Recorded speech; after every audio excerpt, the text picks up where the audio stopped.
Shall we start, Tushar sir? So just a minute. Okay.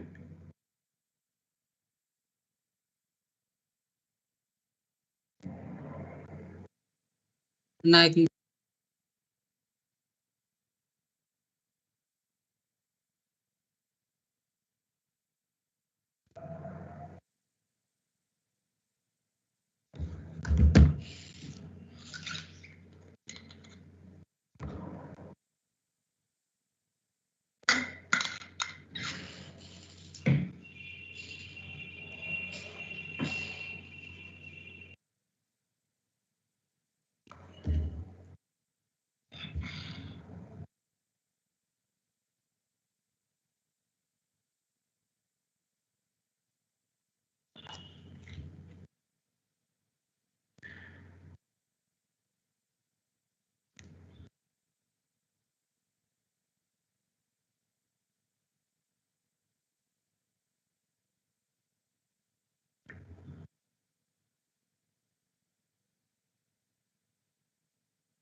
Am I audible? Yes, yes, you're audible. Okay. Dear participants, a very warm good afternoon to one and all present here. We are about to start our day one, session two. Myself, Mr. Mayuresh Redkar, Assistant Professor, Department of Pharmaceutics, Yashwantrao Bhosle College of Pharmacy, Sawantwadi. And it's my absolute pleasure to introduce our today's expert speaker for second lecture of day one.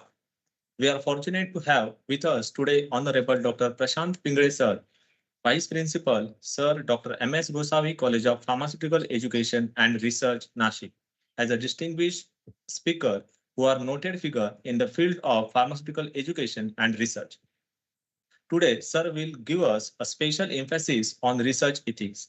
Sir brings invaluable expertise and insights that will indeed make our exploration of said topic a fruitful and enriching experience. Sir has more than 18 years of teaching experience. Sir has handled various responsibilities, which includes AICT, PCR, NBA, NAC, DT, etc. Sir also has special expertise in ISO documentation and related standardization. Sir also served as coordinator for various responsibilities assigned at university level of Savitribai Phule Pune University, Pune. Sir has completed his PhD in pharmaceutical sciences from NMIMS deemed to be University, Mumbai. Sir has qualified GPAT in the year of 2007 with All India rank 92 with 99.49 percentile score. Sir has completed his Master in Quality Assurance from Annamalai University, Tamil Nadu, India. Sir has completed his graduation in pharmacy from R.C. Patel College of Pharmacy, Shirpur, affiliated to North Maharashtra University, Jalgaon, Maharashtra. Sir has completed his pharmacy diploma from Government Polytechnic, Jalgaon, affiliated to MSBT, Mumbai. Sir has published more than 70 research as well as review papers in national and international journal of repute. Sir has presented 10 papers as an oral or poster presentation in international conference outside of India with international travel grants from various funding agencies. Sir has presented 20 papers as oral as well as poster presentation in various national and international conference in India. Sir has received first prize in oral presentation at international conference InnoPharma 3 held at Panjim, Goa in October 2018. Sir also received second prize in oral presentation at international conference APRC 2013 at Hanoi. Sir has offered a lifetime membership of International Union Against Tuberculosis and Lung Disease, Paris, France. Sir has received international grant by Indian government funding agency 5 times since 2013, which includes DBT, DST, ICMR, and CSIR of worth 4 lakh and more. Sir has visited various countries which includes Hanoi, Vietnam in 2013, Cape Town, South Africa in 2015, Tokyo, Japan in 2017, Granada, Spain in 2018, and Vienna, Austria in 2024. Sir has authored 9 books of national and international repute, includes a book entitled Nutrition and Women's Health, Functional Foods, Nutraceuticals and Integrative Strategies, published by Academics Press. Nanocarriers, a drug delivery system, therapeutic and diagnostic medicines, to be published by Walter de Gruyter, Grenither, Berlin, Germany. A book entitled Drug Delivery Technology, Herbal Bioenhancers in Pharmaceuticals by Walter de Gruyter, Grenither, Berlin, Germany. Sir also authored a textbook as per PCI syllabus for the subject of Industrial Pharmacy 1, Cosmetic Science, Industrial Pharmacy 2, Dietary Supplement and Nutraceuticals, Biopharmaceutics and Pharmacokinetics, as well as Pharmaceutical Biotechnology, Physical Pharmaceutics Second by Everest Publishing House, Pune. Sir is serving as PhD supervisor at Savitribai Phule Pune University and guiding 5 PhD students. Sir has guided more than 65 MPharm students for their PG dissertation work in pharmaceutics and quality assurance specialization. Sir has delivered various expert talks in a workshop, FDP, conferences, and seminars on various topics, which include concepts in NBA and NAC accreditation, documentation of ISO for academic institutes, etc. Now, as we set out on this intellectual journey, we hope that this session will offer all attendees a plethora of insights, enable fruitful interaction, and inspire fresh perspective about the topic at hand. Without further delay, let's begin our journey into intriguing world of research ethics. I'm honored to invite Honorable Dr. Prashant Pingre sir to take a charge and share his valuable insights. Over to you, sir. Thank you, Mayur sir. I want to share my slide, please.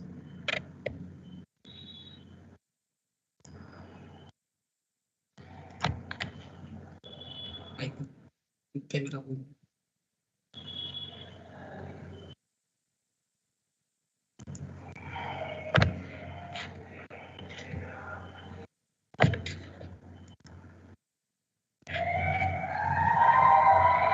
Okay. I'm very much grateful to the organizers of this wonderful FDP. I'm grateful to Dr. Jagtap sir, principal of this college. I'm thankful to my friend, my junior, my PhD student, into bracket Dr. Tushar Rukari. Probably by next academic year, he will be doctorate. I'm grateful to Gayatri madam, coordinator of this wonderful FDP, and I'm thankful to Mr. Mayur sir, who introduced myself. Brief introduction it was. So thank you very much. Today I'm going to talk on research and publication ethics. So whatever the things which I'm going to quote here, all are taken from internet source or from my personal experiences. So these are the learning outcomes, learning objectives of this session. By the end of this session, my professional colleagues will able to elaborate basic concept in research and publication. I will be grateful if whatever attendees of this session will publish at least one research or review article within next 3 to 4 months in UGC, Scopus or Web of Science journal. I will be very much thankful to all the delegates if you will do so. The second objective of this session will be take an appropriate action to avoid plagiarism to get quality publication. So this is the biggest enemy of good quality publication. In fact, plagiarism, it should be plagiarism free. The objective will be take relevant engagement in publication of manuscript, book or book chapters. Not only the publication of research paper or review paper is an important task or important aspect as far as academicians are concerned, but you can publish your book or book chapters and that will be more preferred. That might be the first step because you might be aware whatever the colleges are there, number of colleges are increasing day by day, number of authors are increasing day by day, number of publishers are increasing day by day. But if you look after the quality, you will not find the quality of books. So this is about learning objectives. So I'm going to throw light on two aspects, research ethics and publication ethics. First, I'm going to talk on research ethics. So why research? What is the significance of research? So research is a fundamental activity in modern societies that can help improve understanding and insights and develop new way to use things. So whatever research we are going to perform in laboratory, whatever research we are performing in laboratory, I think BPharm fourth year, there is one practice school for first session, first semester, that is in seventh semester. And in eighth semester, there will be small or minor project to all the BPharm students. In many of the colleges, 3 to 4 or 5 students are working in one group. In few colleges, group of 2 students or individual student might be working. So what is the significance of all these things? Whatever research output which is desired, which is expected, as we are touching to the expectation of the research, or we are touching to the objectives of the research or not, that is big question in front of all the pharmacy fraternity members. So there are many reasons to do research. Now I talked about BPharm research projects. So in fact, the research output should not be published in Thomson Reuters Impact Factor Journal. The research output should not be published in Scopus or Web of Science Journal.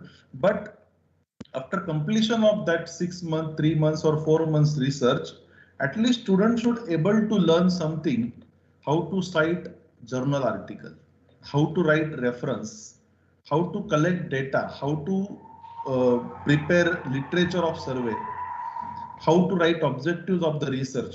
At least these minor things should students should able to know all these minor things. Because BPharm final year is the first stage of conducting the research.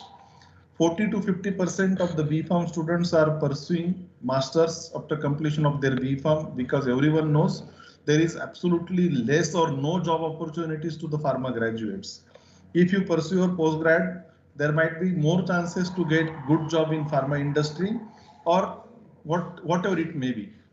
So we have to develop small skill. We have to develop the skills in the students, improving services and treatments, then building your resume, then connecting with others, and last and most important thing, enhancing society. Now what I'm telling, why I will emphasis on fifth criteria, enhancing society. Very simple example I will tell you.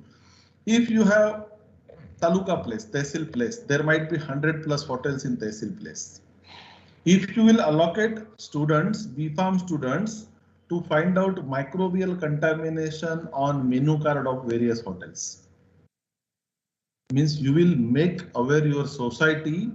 Instead of going in hotel, you prefer a food prepared at your home, or as and when you will go in hotel, before touching to the menu card is the biggest contamination source of the hotel. So you can allocate few students to identify number of microorganisms or status of that menu card, whether the menu card is of good quality or not. You're touching to the menu card, you're eating food with the same hands after touching to the menu card. So it creates various health issues. So you have to enhance the awareness in the society of your research work, whatever research work you're doing in your laboratory. Very simple example, another example, contamination or microbial contamination of Cadbury products, biscuit products, confectionery products, bakery products. So such kind of projects you're going to allocate to the students that will benefit to the society. Okay, so this is about research. Now, what is ethics in research? The dictionary meaning of the ethics is whether the things are right or wrong. Okay, ये मेरे ethics में नहीं बैठता है means the things might be right, the things might be wrong. मेरे ethics में नहीं बैठता है मतलब पूरे दुनिया के ethics में नहीं बैठता है, that is not the thing. But that is not in my ethics. So it may be correct for another person, may not be correct for me. It may be correct for me, may not be correct for other person. So this is the actual dictionary meaning of ethics, the study of what is morally right or wrong. Ethical conduct is an important in every sphere of life. Wherever you go, you conduct B.Pharm project, you conduct M.Pharm project, you conduct PhD project, you conduct whatever research you are going to conduct, even though in daily life, few people used to brush before bath, few people used to brush after bath. So that is the criteria which has been set by that particular person. Very important role in medical research and publication as they are directly related to the humanity. Ethics is very important right from executing and reporting research, reviewing an article, and for the journal editors. This is the set of principle of right conduct.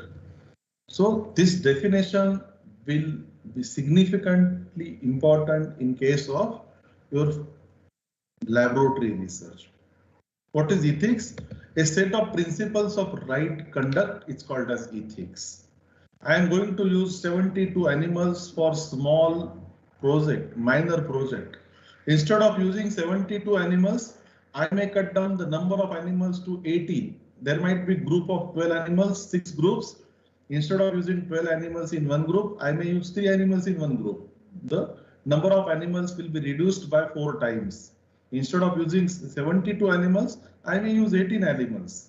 So this is the set of principle of right conduct that will be referred as ethics in research. So who is responsible for ethics? The big question raised in mind, everyone's mind, whatever research is going on, whoever working on research, the big question raised in everyone's mind, who is responsible for ethics? Me? The answer is no, not me. You? Absolutely no. I cannot blame you are responsible for ethics. Next, this might be partially correct answer. Yes, other people around us. Yes, other people around us are responsible for ethics. So everyone is responsible for ethics. Not me, not you, not we both. But all peoples which are present around us, everyone is responsible for ethics. So these are the domains of ethics. These are the 5 domains of ethics. First is research ethics, data generation ethics, financial ethics, behavioral ethics, and publication ethics. So as far as today's session is concerned, I'm going to talk on research ethics and publication ethics. So what is research ethics? Research ethics will promote aims of research such as knowledge and truth. The research output of the research work conducted in X laboratory in the month of December 24 was the percentage yield of synthesized product was 95%. But the research which I am going to conduct in my laboratory by using same chemicals, same reaction, same reactants, the product yield may be 75%. Means whatever research conducted by previous author, previous researcher is not truth. No, I cannot say the research conducted by previous researcher is not truth. I cannot say. The researcher conducted the ethics and the yield of that product was 95% in his or her laboratory. But when I produced that product in my laboratory using same machine, same chemical, same reactant, same environmental condition, the yield may be reduced by 20%. So this is the biggest problem in pharmaceuticals. They don't have reproducible results. We cannot believe in reproducibility of pharmaceuticals or in any reaction. So this will promote aims of research such as knowledge and truth. Research ethics, these are value essential for collaborative work. If I have reactants in my laboratory, I may take help of another author, I may take help of previous researcher. The yield might be increased by 10% instead of 75%. I may get yield by 85%. I may get yield by 95%. I may get yield by 99% also in some cases. So that there will be collaborative research, collaborative work, and that will result in better output of that research. Accountability of research. The previous researcher might have used good quality of ingredients, which I have been used in my laboratories. I used secondary quality of ingredients. The previous researcher might have used good quality of ingredients for synthesizing that product. So that will be accountability of research. Worthy for public trust and funding, very, very important aspect. Whatever research I am going to carry out in my laboratory, the research output should be beneficial to the public, beneficial to the society. Unless and until it will be benefited to the society, you cannot expect the research fund will be available for your research. And last and most important is social and moral values. So this is about 5 basic components of research ethics. First will be promote aims of research such as knowledge and truth. Second will be value essential for collaborative work. Accountability of research, worthy for public trust and funding, and last is social and moral values. Whatever research you are going to carry out in the laboratory should have social and moral values. Unless and until you will prove, the research will not be useful to your society. So these are the codes of research ethics as per NIH, National Institute of Health. So what are the codes of ethics or codes of research ethics? First starts from honesty and ends at non-discrimination. So we will discuss all these codes of research ethics one by one. Honesty, integrity, objectivity, carefulness, openness, respect of intellectual properties, confidentiality, responsible publication, responsible mentoring, respect for colleagues, non-discrimination, social responsibility, legality, animal care, and human subject protection. So these are 15 research components, 15 codes for research ethics. So first is honesty. Whatever reports of your research, you should produce a report honestly. Whatever methods you used, whatever data you are going to reproduce, whatever data you are going to produce from that research, and whatever results you will get from that research, you have to produce it honestly. The second component is integrity. What is second component? Integrity. Do not undermine as well as oversell result. If I get percent bioadhesion 96% or 85%, you have to quote the same results. Publisher or journal people don't want 100% result for everything. Even though the result is 75%, it is permissible. Whatever results you got, that should be quoted in that particular output. Objectivity. Objectivity, the objectives of the research should be unbiased. It should be studied and it should be in groups or it should be analyzed. Carefulness. Avoid careless mistakes. For example, critical reviews. If you are going to produce floating drug delivery system, and you will use a drug which do not require floating drug delivery system, or if you are going to produce immediate release tablet and the drug release should be required in 24 hours, as and when you are going to administer or as and when you are going to put it in your mouth. So in same cases, in immediate release tablet may not be useful as compared to sustained release. So in that case, you are going to prepare sustained release tablet instead of immediate release tablet. Okay, so carefulness. Next is openness. Share your ideas and results, open to criticism and new ideas. Whatever results you got, you have to open it. Because whatever things I am doing, the same things I cannot find the mistakes. Okay, so it should be openness. Next, 5 ethics. Respect for intellectual property. You have to honor the patent, copyrights, and other intellectual properties. Acknowledge appropriately. Whatever references you have used, whatever references you required for completion or successful completion of that project, you have to acknowledge. Respect for intellectual property. Confidentiality. Protect confidential communications such as grants or papers. If journal people will ask you, you have to quote whether any grant is received for this particular project, then and then only you have to disclose it. If you got a project from Department of Biotechnology, Department of Science and Technology, or ICMR or CSIR or other any funding agency, unless and until journal people will ask you, you cannot disclose the name of that funding agency. Okay, so this is about confidentiality. Responsible publication. Publish to advance the subject knowledge. Avoid duplicate publication.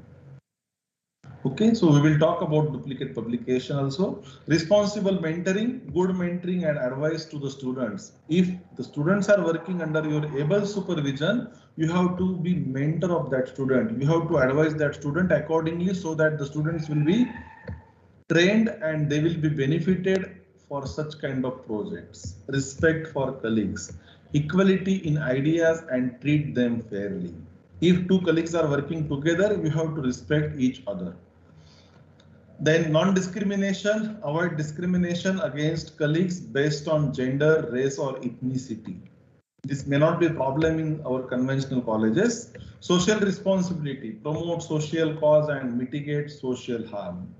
Legality, obey relevant laws and institutional and government policies. Unless and until you will obey all these things, your research may not be useful.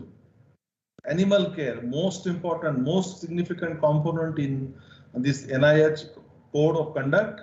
Proper care for animals, unnecessary and poorly designed animal studies should be avoided. I already quoted one example. Instead of using more number of animals, whatever possible, you have to reduce the number of animals so that the animals, sacrification of the animals should be avoided. Human subject protection, minimize harm, maximize benefit, and respect privacy. So these are few of the components of research ethics code as far as NIH is concerned. Next is publication ethics. So what is scientific publication? Scientific publication is technical form of writing. Okay, so this is technical form of writing. This is document or communication of scientific information to other scientists. Whatever research carried out at Savantwadi College may be helpful for my college. Whatever research carried out in my college may be helpful in another college which is situated in Lucknow. So there should be documented evidence and that evidence should be transparent. Wider dissemination of knowledge and advanced understanding in a particular field. And for many scientists, it is an entry point into the scientific fraternity. So this is about scientific publication. So these are some of the scientific documents classified in 3 categories. First is primary literature, second is secondary literature, and third is tertiary literature. Primary literature includes research articles, short communication, expert opinions, conference proceedings, survey papers, patents, and doctoral theses. So there is one question in mind. What are conference proceedings published by the conference organizer? Whether that conference proceeding is not having ISBN number, will that conference proceeding will be useful as a scientific document? The answer is yes. ISBN number is just for promotion or just for getting the API score, not for getting the research ideas or research concept from that conference. So Please keep in mind, conference proceeding is most significant document as far as primary literature under scientific document are concerned. Secondary literature, so there might be review articles or books, and tertiary literatures. So encyclopedias and similar compilations may be considered under tertiary literatures. So these are the 5 reasons why the research ethically, why to research public, why to publish your research paper in ethical way. So first is ensure scientific progress. Truth is the foundation of science. So whatever you quoted in that your research paper, that should be truth. Whatever results you got, if you got percentage in 91%, you have to quote it 91%. If you got 79%, you have to quote 79%. Okay, so there might be elevation of percentage yield as and when you will produce more number of batches. Scientific community should practice integrity. Second is protects life. Trusted information ensures confident future therapies and technologies. Promotes ethical behavior. Set an example to peers and society at large. It will be useful if you quote a good, if you follow good ethical practices. Responsible researcher will be considered as the researcher who will promote ethical behaviors. Good reputation, accept credits and accolades. Published papers is permanent record of work. If you publish a paper, there will be permanent record. If your paper will have DOI number, as and when next researcher will put DOI number, the paper will get easily from any corner of the globe. The only way to open your opportunities, represent your institution and funding body, and not only your institution or not only your funding body, but also this is the only way to represent yourself at national, international level. Okay, so these are the 5 reasons why to publish your paper ethically. These are the ethical considerations in publication. So first is plagiarism, second is data fabrication and falsification, author related issues, redundant publication, simultaneous publication, COI, conflict of interest, then slicing of publication and non-publication of data. I'm going to focus more on plagiarism. So what is plagiarism? To plagiarize means to commit literally theft, chori karna. Okay, so this is about theft. To present as new and original an idea or product derived from an existing source.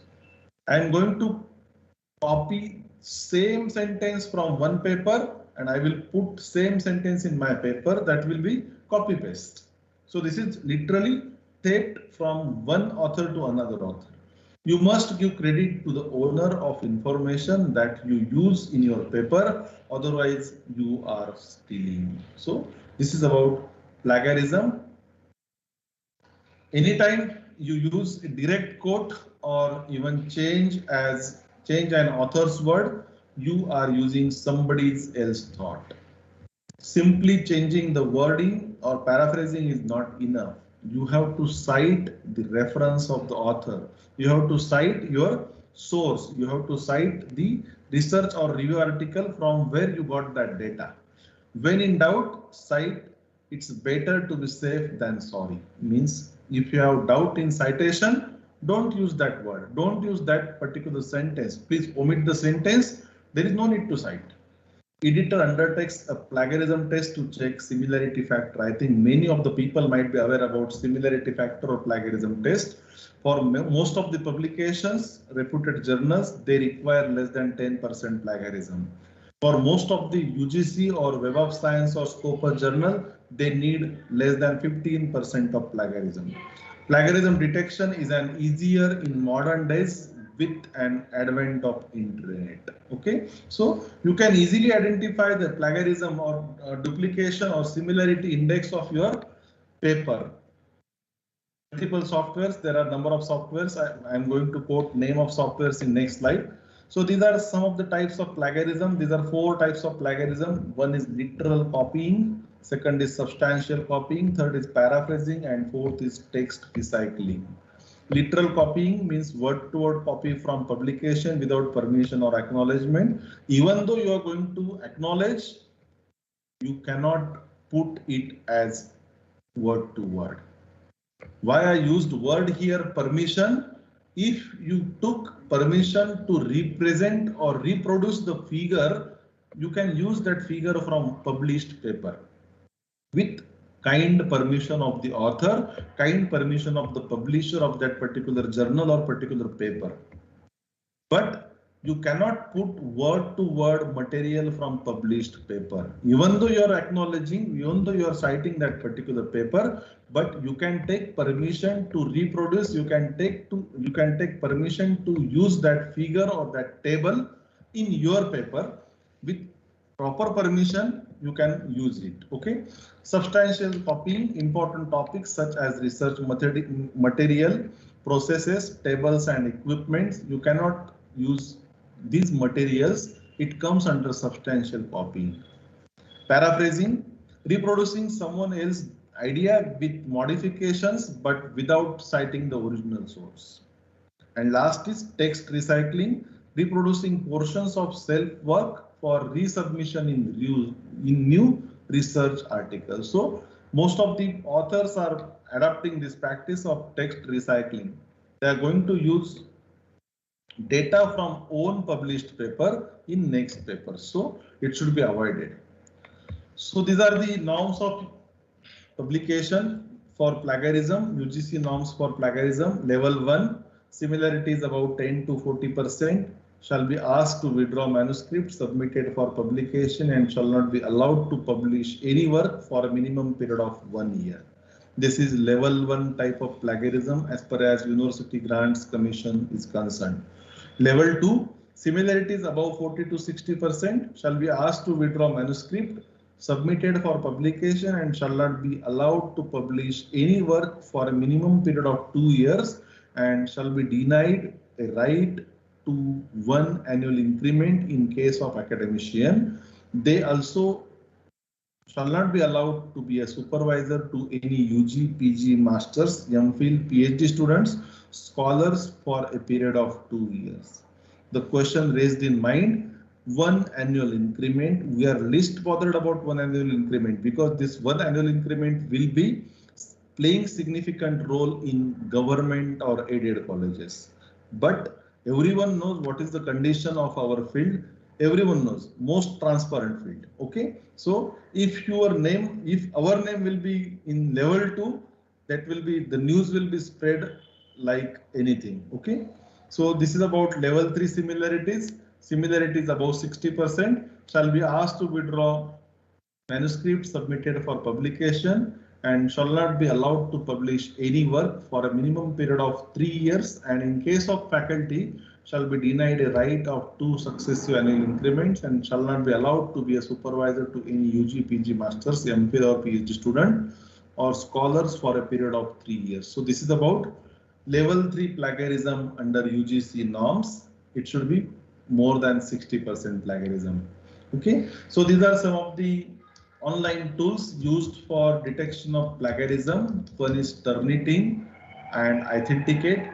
If you look after the genuine nature of all these 4, 5, 6 softwares, I think Authenticate and Turnitin will on top list. Okay, so Plagiarism Checker X is most significant for colleges running undergraduate courses or postgraduate courses.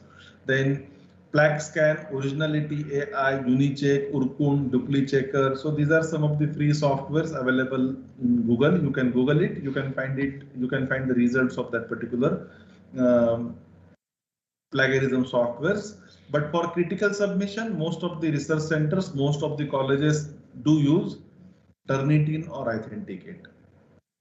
This is one of the most significant tool in research writing, that is called as Quillbot, that is used for paraphrasing. If you look after the Quillbot has some significance. One is Quillbot may be used for paraphrasing, Quillbot may be used for grammar checker, Quillbot may be used for AI detection, Quillbot may be used for plagiarism checker, Quillbot may be used for summarizer, means if the data is too bulky, you can reduce the number of words in that particular data. Okay, so summarizer will be useful. Out of these all 7-8 characteristics, all 7-8 features of Quillbot, paraphraser and summarizer are most significantly used by researchers. Okay, so if you look after the subscription of Quillbot, it is not very costly. It is about 4,000 to 5,000 rupees per annum per individual user. So you can use Quillbot at your own research center, no issues. Then there are some softwares available for drawing a figure, good quality figure. If you use a figure from Google directly, that will comes under the copyright. That will comes under the copyright. But if you draw a figure using such kind of softwares called as BioRender, Figure DEV, figurepost.com, then Enago Academy. This is one of the academy available to use for figure software. Then Edance, this is one of the innovative scientific solution. So out of these all 5-6 softwares used to draw a figure, BioRender is quite significantly used in most of the research center. And if you look after the annual subscription of BioRender, it is about 38 to 40,000 Indian rupees for 1 year for individual subscribers. So this is about BioRender. BioRender, if you draw a figure using BioRender software, there will be no watermark of BioRender in a figure which you have been drawn by using BioRender software, and the figure will be considered as authenticated. But if you use free version of BioRender, the watermark of BioRender will be available in the figure which you have created using BioRender, and that may create a problem. And moreover, you cannot use a figure which is already been published by some of the researcher. Then next is Google Scholar. So this is my sincere appeal to all my fellow colleagues. So whatever quote written on the right side, that GIF, the author has stated such a great idea, I must use it in my own paper. So this is called as plagiarism. This is called as plagiarism. If you copy the same sentence from published paper to your paper, that will be plagiarism. But if you modify the sentence, if you modify or if you wrote or rewrite a sentence in your own words without changing its meaning, you have to cite the reference of that particular author. That is called as citation.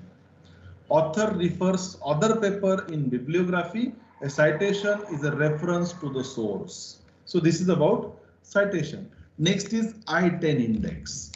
So I-10 index is developed by Google Scholar. What is I-10 index? This is the number of papers with at least 10 citations.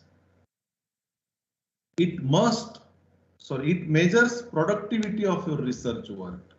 And last, most important, how to calculate I-10 index. So these are the number of papers published by one of the author.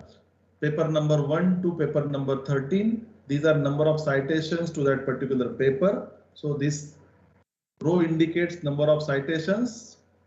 This row indicates number of papers by that particular author. And if you look after number 1 paper, it has been cited by 31 times. Number 2, 28 times. Number 5, 20 times. So how many papers has more than 10 citations? Up to paper number 9. This paper number 9 has more than 10 citations. Means the I-10 index of this author will be 9. Okay. If you look after paper number 10, the total number of citation for paper number 10 is 9.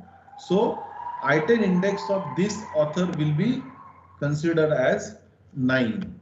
So this is about I-10 number. There is one more number important in Google Scholar called as H index. So H index is proposed by J.E. Hirst in 2005. It is just 20 years back.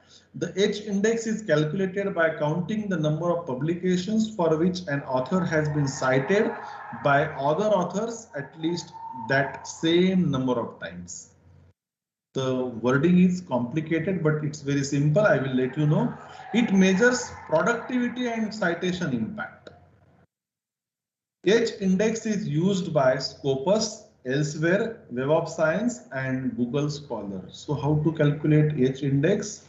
Very simple thing. So these are the number of research papers which I have quoted in previous slide. These are the number of research papers. About 13 research papers are considered for one author, and these are the number of citations for the same author. So how to calculate H index?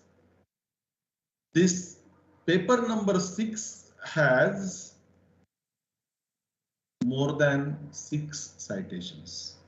Okay, so the H index of this author will be 6.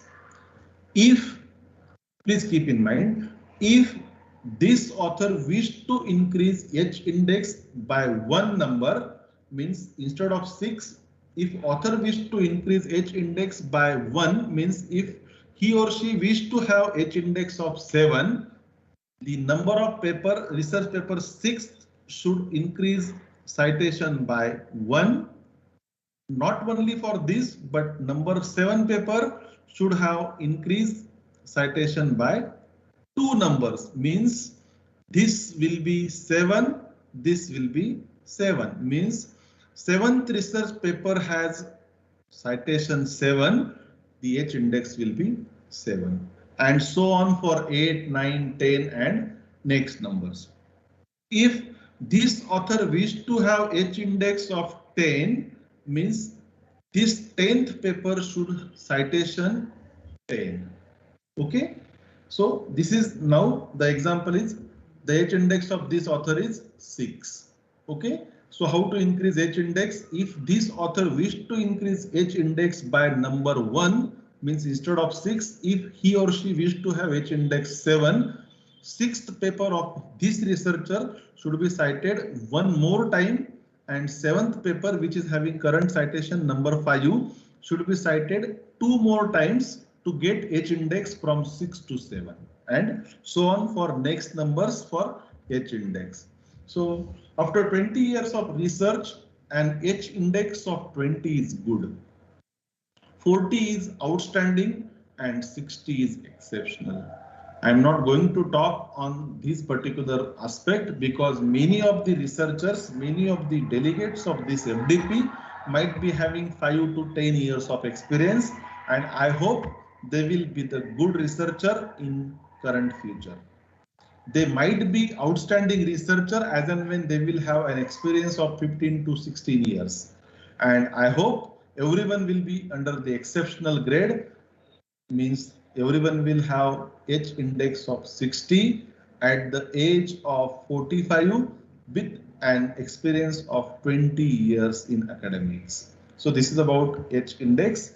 Now next is impact factor. What is impact factor? Impact factor is a metric that measures the frequency with which a journal's average article is cited annually, indicating its importance or rank.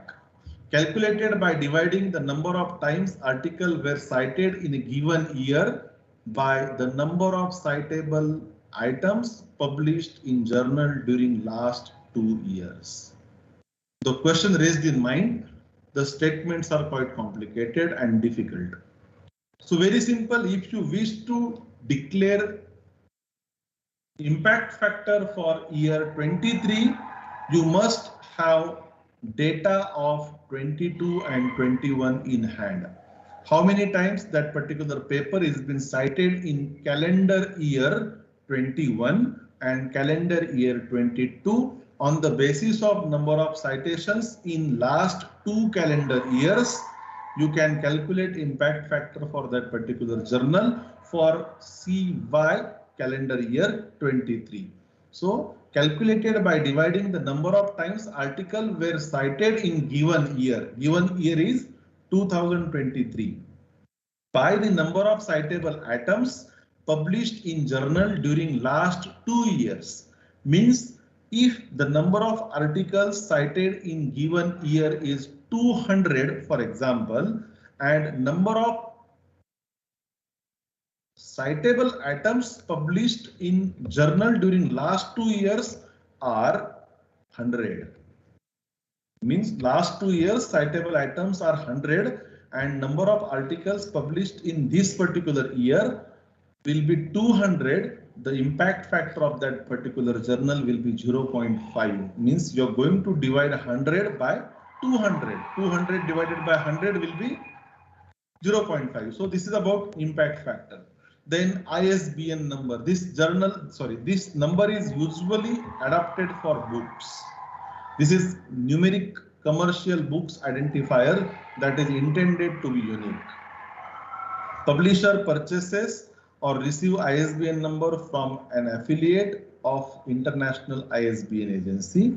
So ISBN number may be of 13 digits. Okay. Formerly it was 10 digit. Nowadays it is of 13 digit. This has been introduced in 1970. This is very unique number. Unless and until your book will have ISBN number, the book will not be considered as your book. Okay. So what are the outputs of publication? First is review paper, second is case study, research paper, short communication, conference paper, book chapter, book with international publication house, and last is patent, copyright, trademark, etc. So this will come under the intellectual property. So what are the UGC care journals? So these are the three links for UGC care journals. First is your normal link that will be used for, just a minute, sorry. Used for, this is the link. This is for common journals. This is link for clone journals of group 1 category, second link. And third link will be for group 2 category clone journals. This is for group 1 category clone journals, and this is in general journals for under the UGC care. If you look after the UGC site, there will be clone journals available in that particular website. The left side of the table will be printed journals which are considered as UGC care journals, and right side will be considered as clone journals. They are not included in UGC care list. Okay. So next is Scopus. Scopus is updating the list of journals every month. If you visit Scopus site on 7th or 8th of every month, you will find the list of journals available in Scopus indexing. So whether the journal is accepted or discontinued from that particular list, you will get an detailed information from Scopus site. Then Web of Science, you can find name of journal which is indexed in Web of Science using mjlclarivate.com. So this is official website for Web of Science journal identifier. Then what we do at our college, so we are going to publish, we are publishing review papers by UG students, 3 to 4 students in a group. It's very simple task. You just give a topic to the students in 7th semester of your B.Pharm.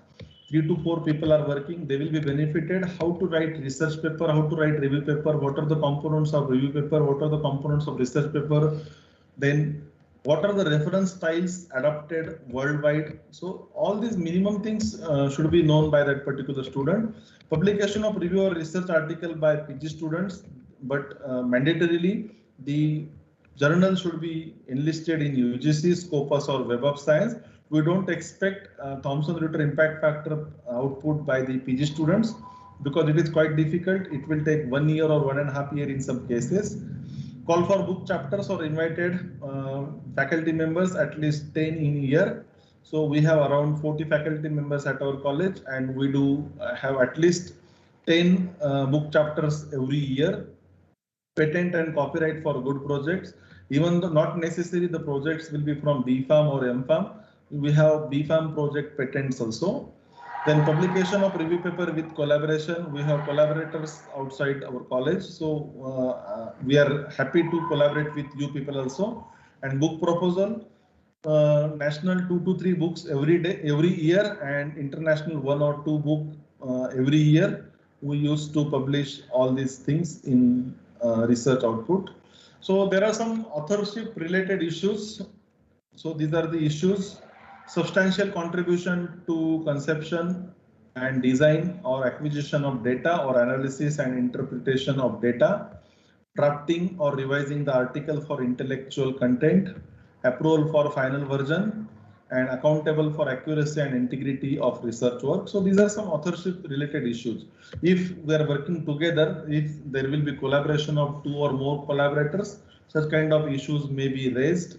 So the authorship related issues, there might be role of contributor or contribution. You have to divide what kind of things one contributor will do. There will be one contributor just for drawing a figures using BioRender or another software. So the task will be simpler. The expertise of that particular contributor will be full-fledged in that particular discipline. Then conflict arises when a person claims that has been made contributions to the research and his name has not been included as an author in that particular journal, particular research or review paper. So there might be conflict.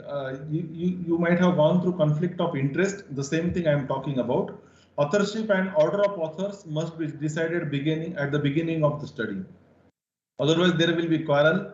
One author will say, I will be author 1. Another author will say, I will be corresponding author. And whatever actual task performed by that particular researcher will take a place of second or third author. That is not a significant, that will not play a significant role as an output of that particular research work. Insignificant contributions such as data collection, language editing, or grammar corrections may be acknowledged. Deliberate attempts to misrepresent a scientist's relationship to the work of misconduct, and it represents a type of underconfidence in itself. Complex and sensitive issues might be raised in that particular authorship. Then unacceptable type of authorship. This is one type, ghost authors, those who contribute substantially but are not acknowledged. Guest authors, no discriminable contribution but are included to increase the chances of publication. If you have good data, good research data, and your publication is not yet published, and if you look after the other authors from reputed universities, it may be the Institute of National Ranking or Institute of National Repute, you can add a name of author from that particular institute. Your chances of publication or your chances of acceptance of that particular paper in the journal will be more as compared to exclusion of the guest author. Gift authors, authorship based on seniority in the institute or a family member. So these are the three types. Then author declaration form, I think there is no need to discuss about author declaration form. All authors must read and approve the manuscript. So that is the meaning, or that is the purpose of author declaration form. Order of author is acceptable.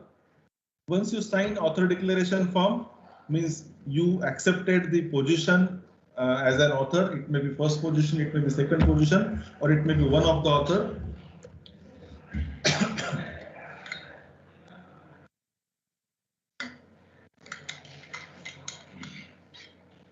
The corresponding author will be sole point of contact, that is single point of contact for that particular publication. No conflict of interest from any of the author. Please keep in mind, there should be no conflict of interest from any author, not necessary first author, not necessary corresponding author. No intellectual property conflicts, and last is it should be signed by all authors. So conflict of interest or author declaration form should be signed by all authors. In many cases, it is not signed. Redundant publication. So significant overlap of data in articles of different journal with or without acknowledgement of the others. The article could have similar hypothesis, methodology, results, and conclusion. Such articles could be of same or different authors, and author have to give in writing that the manuscript or parts of these have been not published or is not under consideration for publication elsewhere in any of the journals. So that should be redundant publication. Self-plagiarism is most important in redundant publication. Self-plagiarism, that is moreover without citation. This practice is widespread and might be unintentional. Transparency by an author on the use of previously published work usually provides the necessary information to make an assessment on whether it is deliberate or unintentional. So next is simultaneous publication. It's very simple, as the name itself indicates, uploading one manuscript in multiple journals. This is why it is done. This is used to prevent the time of rejection of your paper.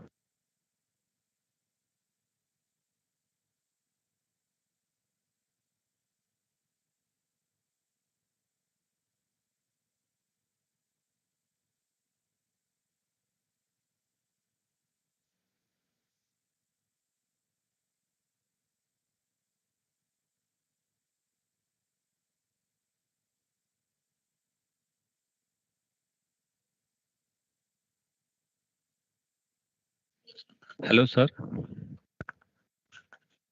Hello.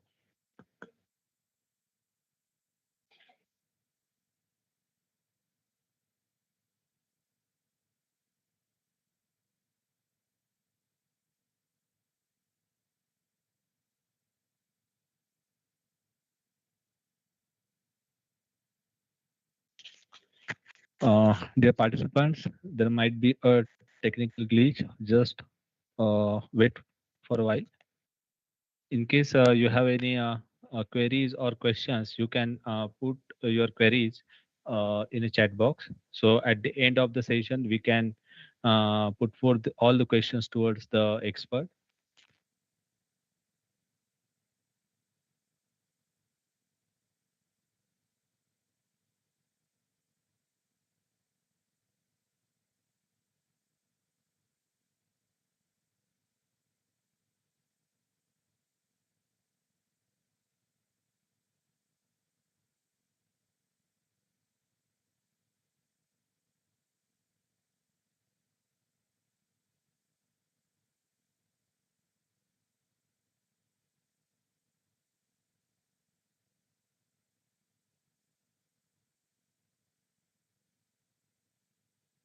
Our team is working on the issue. Just wait for a while.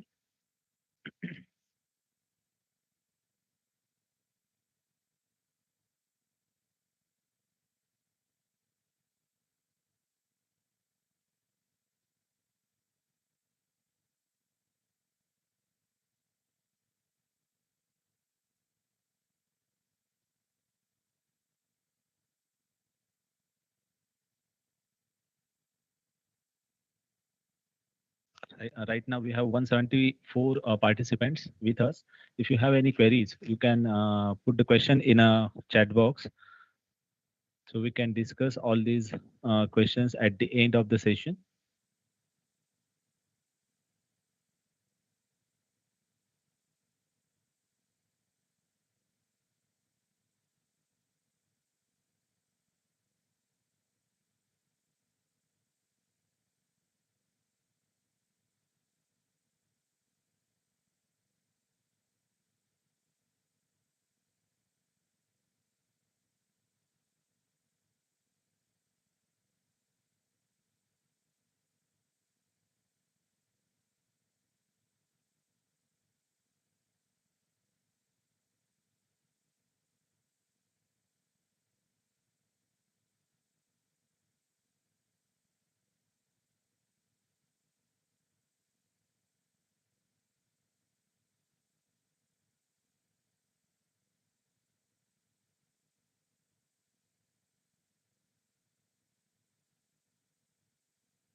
Uh, Thank you, Pallavi ma'am, for your feedback.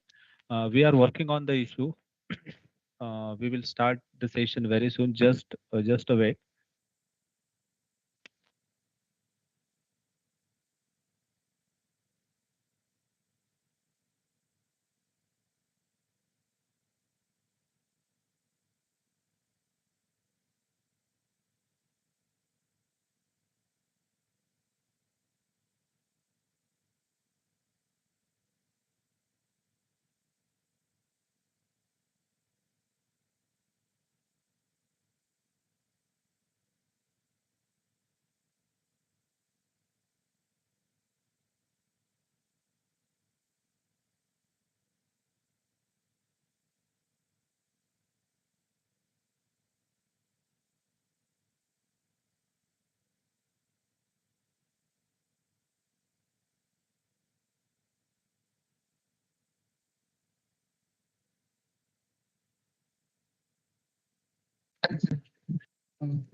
Am I audible, sir?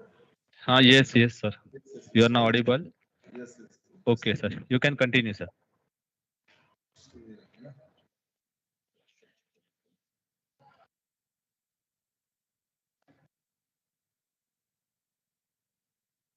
Just 5 to 7 minutes only. Okay, so this is about. Am I audible now? Shall I start? Yes, sir. Now Okay. you are audible and the Yes. screen is visible. You can continue, sir. Thank you. Okay. Okay. Okay. So this is about conflict of interest. This is of four types. The relationship with commercial institute that lend support to the submitted study. Then second is same, but that might have interest in the area involved in that study. Then any similar relationship of their spouse and dependent under 18 years of age, and most important, there might be non-financial relationship that may be relevant in that particular aspect. So this may raise in conflict of interest of that particular paper. So author declaration form, we already discussed about it. You have to sign it. Then slicing of publication. This is again one of the significant issues in publication. So this is splitting up of one meaningful paper to multiple slices. Intention of increasing number of publication. So one paper will be used in another paper will be used next paper. So unacceptable. Same hypothesis, same population, and same method is not acceptable. What is acceptable then? Different hypothesis may be acceptable. Same population, same method. You can use same population, same method, but different hypothesis. If you have different hypothesis, that may be acceptable. Then publishing of same slice qualifies as redundant publication and skews scientific result interpretation, waste of time to the editors and reviewers. Uh, then about non-publication of data. So this is called as cooking data. So this is not included in the result. They don't support desired outcome. This is also called as bad data. Considered as bad data if recognized during experiment, repeat studies or modification in protocol may be made, and that will be considered as bad data. Missing the data might help other researchers in planning their study. For example, if I use three components to prepare multi-emulsion, the third component may not be useful in my emulsion, but if the same component may be useful for other researcher, you have to quote it. We use this emulsifying agent, one emulsifying agent, second emulsifying agent, third emulsifying agent. So first and second may be successful, third may not be successful. You have to quote it. Okay. Then editors and reviewers, you have to maintain the confidentiality. We have to submit the reviews of the publication in timely manner. If the review is performed by another subject expert, editor must be informed. Editorial association, non-profit voluntary association of editors, cooperation of editors to improve scientific standards. And last, most important thing, whatever the research we're going to conduct in our laboratory, it should not be dependency that creates your future, but it should be independent that creates your better future. So we want better future, not a future. We want better future. So we should be independent on the results which we are going to get from that particular result. The designer does not begin with some pre-convinced idea. Rather, the idea is the result of careful study and observation. The design, the product of that idea. So this is the quote by Paul Rand. This will be useful in research ethics and research study. This is absolutely okay to take the time for self-care. You don't do things well if you don't feel well. So first aspect in our life is we have to be healthy as far as your mind peace is concerned. So this is the presentation from my slide. Uh, I will be happy to answer the questions asked by delegates or fellow pharmacists, please. The session is open for discussion. Yes, sir. Thank you. It was a very nice session on the topic of research ethics. All participants are requested to put your questions in a chat box. And also I request respected Tushar Rukhari sir to take a look on YouTube comments. So whatever the questions on the YouTube, please you can directly ask to the sir.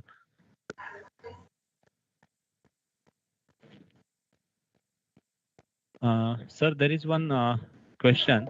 Uh, there are certain how we can avoid plagiarism for NMR, IR, or mass values, or any standard values are there. How we can Okay. prevent the plagiarism for Okay, those? okay. Simple, very good question, in fact. So whatever NMR or mass interpretation data is there, don't put that data in Word format. You just put that data in pictorial format or image format. You just paste the image in that Word document. There will be plagiarism free. So that particular data will be plagiarism free. Sir, If but you put, if you put the data in Word format or in tabular format, that will be definitely comes under plagiarism. But if you put that table in image format, the table will be escaped and the table will not comes under the plagiarism. That is sure. Many times such kind of problems are faced by PhD scholars in Authenticate or Turnitin or Urkund or some Drillbit. There are some softwares for detection of the plagiarism because PhD scholars need to submit their PhD thesis to the university directly. So such kind of problems will be resolved in this way. okay, sir. But is it acceptable whether we are Yes, yes, putting yes, yes. the It is table in acceptable. image format? Table in Yes, yes, image it is format. acceptable. It is acceptable because whatever table you are going to paste in Word format, that is not means the publisher will not get the thing whether the table is copied in image format or not. The publisher is interested in how much plagiarism is there, percentage of Yes. plagiarism, but don't Okay. put text table as image. Plain text table, don't put that plain text table as image in that particular Word document, but tabular format or the result interpretation data, you can put it in image format, no issues.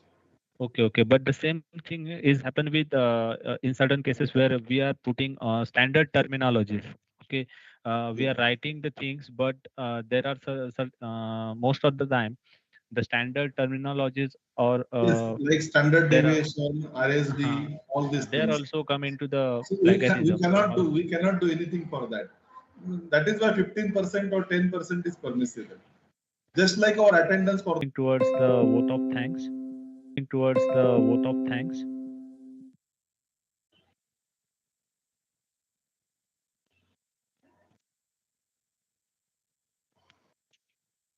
We conclude this enlightening session on research ethics. Sir has mentioned the importance and need of research ethics while conducting the research, components and code of research ethics, types of various scientific documents. Sir has also described. Sir has also described in brief the ethical measures need to be taken into the consideration while publishing the scientific data with special emphasis on plagiarism and ways to avoid plagiarism. Sir has also enlightening the topic of authorship related issue. At the end, we can say that the session was full of knowledge and valuable insight.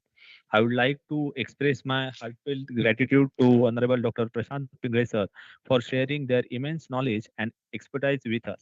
I appreciate all the attendees for their active participation and valuable contribution.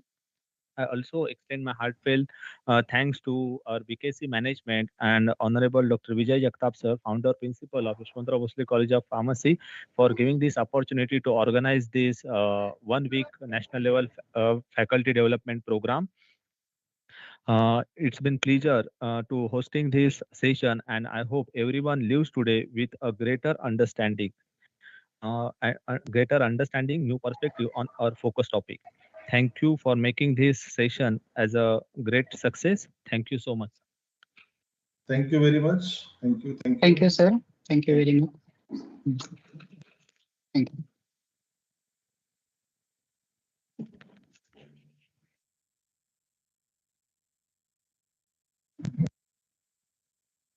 Now participants can you can leave and you can join sharp at you can give your feedback.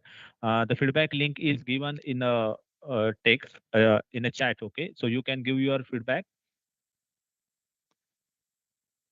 Once you submit the feedback, you can leave the meeting. Thank you.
Feedback link is given in the chat box.